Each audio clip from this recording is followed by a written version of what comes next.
رابطة كلمات ليست كالكلمات الشاعر منعم العزوم. نرحب بكم ونتمنى أن يكون اليوم هو يوم الحب والإبداع. تحية شكر وتقدير وإجلال لكل من لبى الدعوة وشرفنا بالحضور، ونلتمس العذر لكل من لم يستطع مشاركتنا اليوم. تحية شكر وتقدير للشاعر الكبير منعم العزوم، رئيس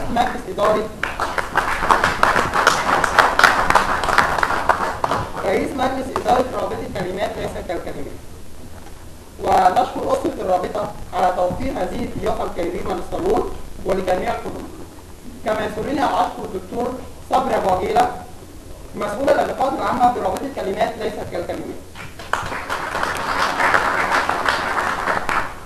أكرر شكري وترحيبي بكم جميعا، وأتمنى لكم يوما يملأه الحب والاحترام والإبداع.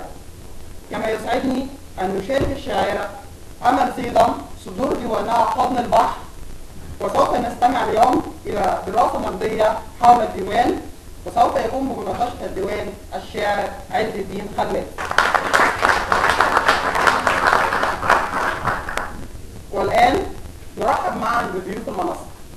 هو من مواليد مدينة طنطا عام 49، ليسانس آداب فلسفة وعلم نفس جامعة الإسكندرية، عضو اتحاد كتاب مصر، عضو المكتب التنفيذي للمركز العربي للإعلام، عضو اللجنة الثقافية في جريدة الوقت، عضو بالجمعية العمومية لنادي أدب طنطا، عضو مؤسس للنادي العربي الثقافي بدولة الإمارات العربية، مسؤول اللجنة الفنية برابطة كلمات ليست كالكلمات، عضو مؤسس في كثير من المنتديات والجمعيات الثقافية بمصر.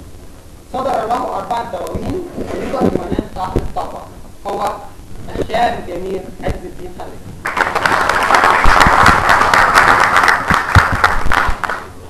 اتفضل يا استاذ عز.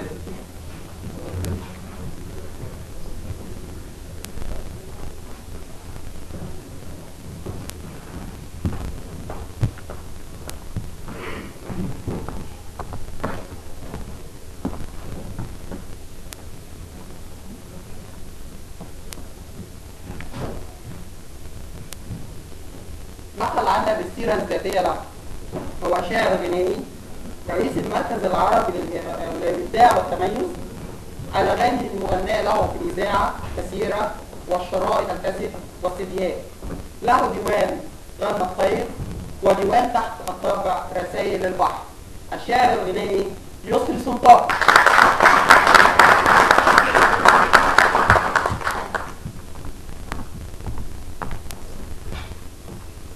هو من قبيلة العزايم البدوية الباطنة غرب الإسكندرية والساحل الشمالي. يعمل في مجال الاستشارات الهندسية. حاصل على المركز الأول في مسابقة مجلة تشرين السورية عام 96. تم تكريمه برسالة خطية من الشاعر نزار القباني، المشرف على الباب الأدبي للمجلة حينها. أمير شعراء جامعة الإسكندرية عام 2001. أول جامعات الجمهورية في شعر الفصحى عام 2001. مؤسس ومدير رابطة شعراء كلمات ليست كالكلمات. شاعر فصحى محافظ، له عدد 12 ديوان لم تطبع منها 2 تحت الطبع. تم تكريمه في الكثير من المنتديات الأدبية داخل مصر وخارجها.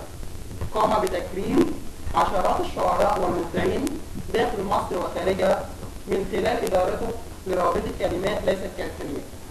وأخيرا نهنئه بالحصول على عضو لجنة الشعر في المجلس الثقافي لمحافظة الإسكندرية التابع للمجلس الأعلى للثقافة برئاسة محافظ الإسكندرية.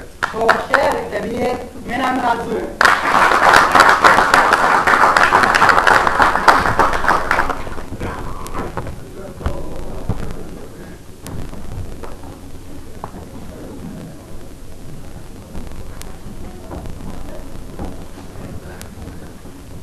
هو عضو مجلس إدارة نادي أدباء القناطر الخيرية، الحاصل على العديد من الجوائز في الملتقيات الأدبية، ضيف لأكثر من مؤتمر أدبي، تم تكريمه في أكثر من ملتقى أدبي، كما قام بتكريم العديد من الشعراء. صاحب ديوان الحلم الملقب بالواد الشهيد الشاعر أيمن إسماعيل.